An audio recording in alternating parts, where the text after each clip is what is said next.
के हाथों में वंचितों के स्वाभिमान का ये केसरिया नीला परचम थमाने वाले सामाजिक न्याय की चिंतन धारा को अपने रक्त की अंतिम बूंद तक सिंचित करने वाले अपना दल के संस्थापक यशाकाई डॉक्टर सोनेलाल पटेल जी के चरणों में इस पूरी सभा की ओर से सादर नमन करते हुए आज की इस चुनावी सभा के मंच पर उपस्थित आप सबके लोकप्रिय सांसद मेरे भाई श्री उपेंद्र सिंह रावत जी, भारतीय जनता पार्टी के जिला अध्यक्ष भाई श्री शशांक कुसुमेश जी, अपना दल के जिला अध्यक्ष श्री देवेंद्र वर्मा जी, मंच पर उपस्थित मेरे साथ मेरे बगल में खड़े हुए हैं, आप सबके बीच एनडीए गठबंधन के प्रत्याशी भाई श्री अमरीश रावत जी और हमारे सभी भारतीय जनता पार्टी के पदाधिकारी श्री रघुनंदन चौरसिया जी, श्री संतोष सिंह, श्री प्रमोद तिवारी जी, श्रीमती रचना श्रीवास्तव जी, श्री हर्षित वर्मा, श्री सीता शरण वर्मा जी, श्री आशुतोष अवस्थी, श्री रवि रावत, श्री रमेश वर्मा, श्री अमित वर्मा, श्रीमती सरिता भारती जी, श्री भरत लाल, श्री विजयानंद वाजपेयी, श्री गुलाब सिंह रावत, श्री संजय श्रीवास्तव, श्री स्वराज सौरभ, डॉक्टर हनुमान सिंह, अंशु चौधरी और बहुत सारे मेरे ऐसे पदाधिकारी और कार्यकर्ता अपना दल के भारतीय जनता पार्टी के जिनके नाम में सूची में नहीं है, ऐसे मेरे सभी सम्माननीय कार्यकर्ता साथियों, आज के इस सभा में उपस्थित अपने प्रत्याशी को आशीर्वाद देने के लिए, उन पर अपनी स्नेह वर्षा करने के लिए क्षेत्र के कोने कोने से चलकर आए सभी मेरे पिता तुल्य बुजुर्गों और सम्माननीय हमारी माताओं बहनों, मैं देख रही हूँ इतनी तेज धूप पड़ रही है, मेरी माताएं बहनें बिना विचलित हुए बैठी हुई हैं, आपको तो विशेष रूप से मैं प्रणाम करती हूँ सभी मेरी माताओं बहनों को। मेरे नौजवान भाइयों और सभी हमारे पत्रकार भाई, हमारे मीडिया बंधु, हमारे सुरक्षाकर्मी साथी,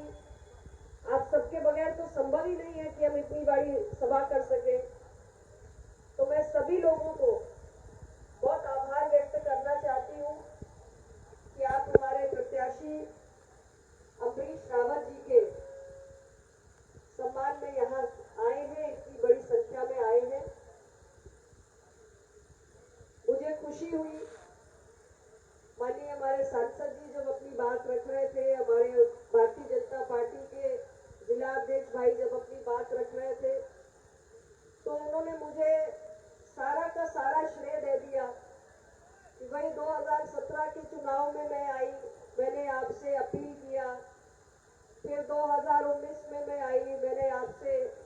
हमारे प्रत्याशियों के लिए आशीर्वाद मांगा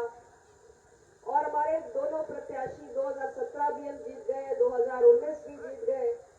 वैसे जिला अध्यक्ष जी और सांसद जी और हमारे प्रत्याशी जी इन सबका बड़प्पन है कि मुझे श्रेय दे रहे हैं, लेकिन मैं ईमानदारी से कहना चाहती हूँ कि सारा का सारा श्रेय 100% सिर्फ और सिर्फ आप लोगों को समर्पित है। ये सारा कमाल जो किया है वो जनता जनार्दन ने किया है, मुझे तो सारा श्रेय बस आपके कारण मिला जा रहा है, लेकिन सब कुछ आपकी वजह से ही संभव हुआ है। इसलिए मैं तो फिर झोली फैलाकर आपके बीच में आई हूँ कि मेरे ये भाई हैं। आप लोगों ने पिछली बार भी जब ये चुनाव लड़े तो आपने इन्हें बहुत सारा स्नेह दिया है, आपके आशीर्वाद की वर्षा इन पर हुई है, लेकिन थोड़ी सी कमी रह गई, बहुत थोड़ी सी कसर रह गई। अभी इन्होंने मुझे बताया कि केवल 4,500 वोटों की कमी रह गई। बहुत छोटी सी चूक हुई और आप सबके चहेते, आपके भाई, आपके बेटे उत्तर प्रदेश की विधानसभा में बस जाते जाते रुक गए। तो आज मेरे आने का मकसद यही है कि मैं अपने इस भाई के लिए इस बार ये मांगने आई हूं कि वो जो थोड़ी सी कसर बाकी रह गई थी, इस बार किसी भी तरह वो थोड़ी सी भी चूक नहीं होनी चाहिए।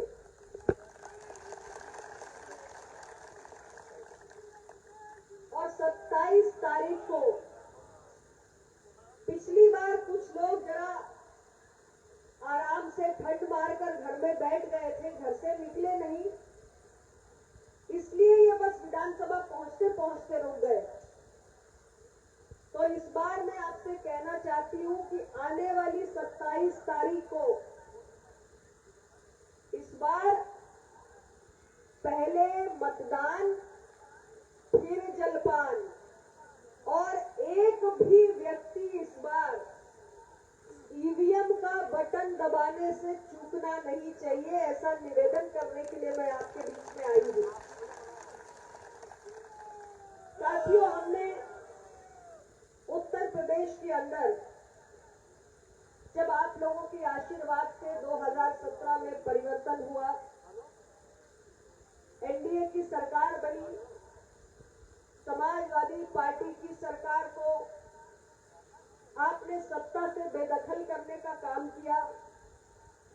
और एक प्रचंड बहुमत के साथ एनडीए की सरकार बनाई। भारतीय जनता पार्टी के सहयोगी के रूप में अपना दल भी 5 साल तक साथ में रहा। हमने साथ में मिलकर चुनाव लड़ा, 3 चुनाव हम साथ में लड़ चुके हैं, 4था चुनाव लड़ने जा रहे हैं। अपना दल और भारतीय जनता पार्टी के गठबंधन को जिस स्थायित्व के भाव से हमने चलाया, उत्तर प्रदेश की जनता ने उसे बहुत पसंद किया और उस पर भरोसा भी किया। आपके भरोसा हमारे लिए बहुत कीमती है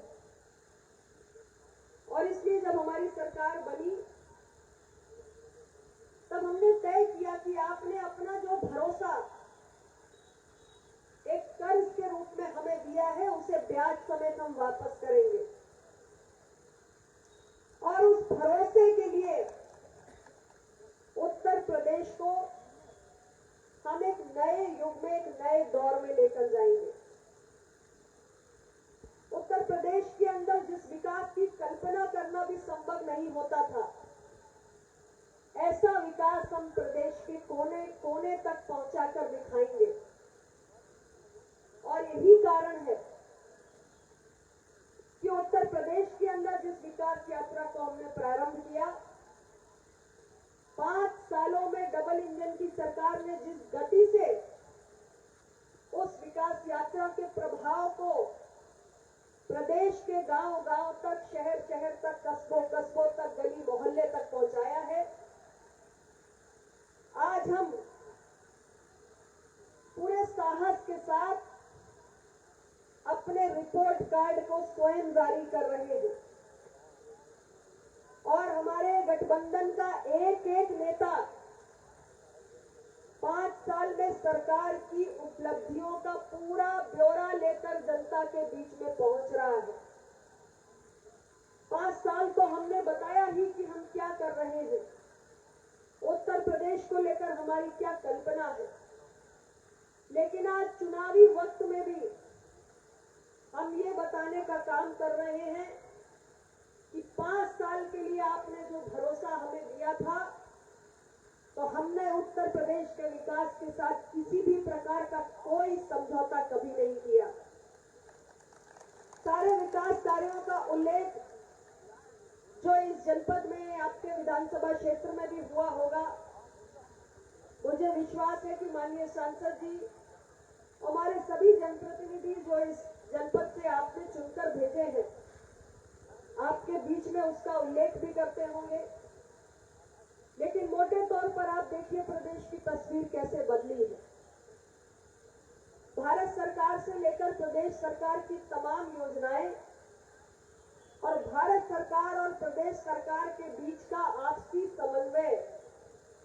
यानी भारत सरकार की कोई योजना आती है तो राज्य की सरकार उसमें अड़ंगे नहीं लगाती, बल्कि राज्य सरकार की पूरी मशीनरी भारत सरकार की योजनाओं को धरातल पर पहुंचाने में पूरी शिद्दत से लग जाती है। और यही कारण है कि आज प्रदेश भर के अंदर 46 लाख गरीबों को उनका आशियाना देने में हम कामयाब हुए। एक ऐसा आशियाना जो केवल 4 दीवारों पर खड़ा हुआ एक कमरा नहीं है, बल्कि जैसे आशियाने की कल्पना एक आम आदमी करता है, एक संपूर्ण घर सारी बुनियादी सुविधाओं से युक्त, वैसा आशियाना देने का काम सरकार ने किया है। यानी उस घर में शौचालय भी होगा, उस घर में बिजली का कनेक्शन भी होगा, उस घर में गैस का सिलेंडर भी पहुंचेगा, उस घर में रहने वालों के पास 5 लाख के स्वास्थ्य बीमा का आयुष्मान भारत का गोल्डन कार्ड भी होगा। सरकारी खजाने से निकलती है, उसे बीच में कोई बिचौलिया खा नहीं पाएगा, बल्कि डीबीटी के जरिए सीधे उसके खाते में भेजने का काम सरकार ने किया है। क्या ये गरीब के जीवन में बदलाव नहीं है? ये सवाल मैं आपसे पूछना चाहती हूँ कि कोरोना की त्रासदी का भी सामना हमने किया, लेकिन उस त्रासदी का भी डटकर मुकाबला हमारी आम जनता ने भी किया और सरकारों ने भी किया। जब पूरी दुनिया ये चर्चा कर रही थी कि भारत जैसा देश जिसमें इतनी सघन आबादी है, जहां 130 करोड़ लोग सघन रूप से रहते हैं और कोरोना कांटेक्ट से फैल रहा है, दुनिया के बड़े बड़े देश ये चर्चा कर रहे थे कि भारत क्या करेगा। उस मुश्किल दौर में हमारे वैज्ञानिकों ने भारत सरकार के मार्गदर्शन में, उनके सहयोग से देश की अपनी स्वदेशी वैक्सीन बनाई। और आज भारत के लिए गौरव की बात है कि दुनिया का सबसे बड़ा टीकाकरण अभियान हमारे देश में चल रहा है। हमने वैक्सीन घर घर तक पहुंचाई, भारत के हर एक आम नागरिक तक पहुंचाई, और यहाँ तक कि दुनिया के तमाम देशों को हमने अपनी वैक्सीन देने का काम किया है। कोरोना के दौरान हमारे बहुत सारे प्रवासी घर वापस आए, लोगों को अपने घरों में कैद होना पड़ा। गरीब के पेट में लगने वाली आग कैसे शांत हो, इसके भी बारे में सरकार ने सोचा और करोड़ों परिवारों तक मुफ्त राशन पहुंचाने को सरकार तत्पर रही। साथियों, हमारे सामने आज तमाम सवाल उठते हैं कि कैसे हमारे नौजवानों के हाथों में रोजगार हो, और इसके लिए भी सरकार ने खाका खींचा है। हम एक ठोस इंफ्रास्ट्रक्चर की व्यवस्था करने में निरंतर लगे हुए हैं। आज प्रदेश में जिस तरीके से सड़कों का जाल बिछ रहा है, एक्सप्रेस वे बन रहे हैं, बिजली की व्यवस्था आप स्वयं जानते हैं कि जब 2017 से पहले बिजली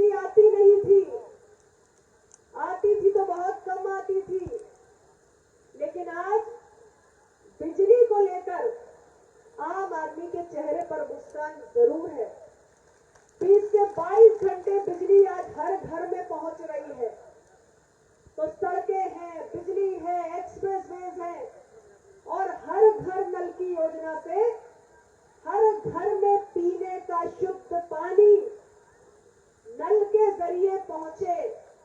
इसके भी प्रबंध हमारी सरकार कर रही है। और जब पूरे प्रदेश के अंदर एक ठोस इंफ्रास्ट्रक्चर बनकर धीरे धीरे खड़ा हो रहा है, तो बड़े बड़े उद्योग भी हमारे प्रदेश में आने की तत्परता दिखा रहे हैं। बड़े बड़े उद्योगपति निवेश करना चाहते हैं। और जब 100% ये माहौल बन जाएगा, तो हमारे उत्तर प्रदेश के नौजवानों को, जो गरीब परिवारों से आते हैं, मध्यम वर्गीय परिवारों से आते हैं,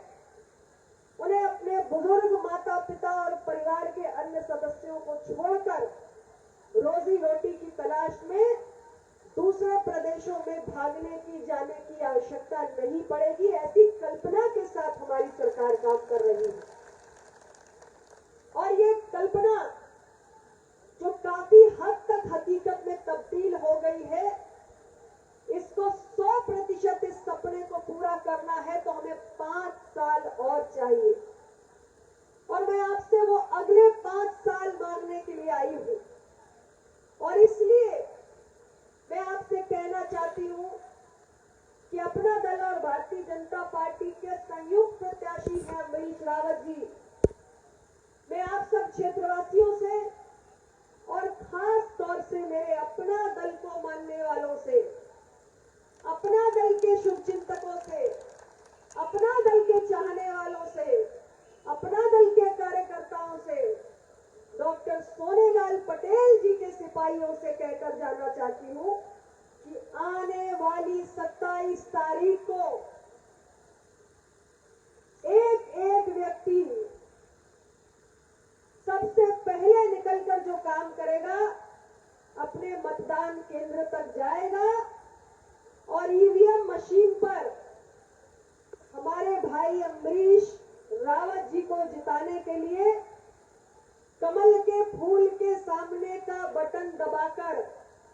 इनको भारी से भारी मतों से विजयी बनाकर उत्तर प्रदेश की विधानसभा में भेजेगा।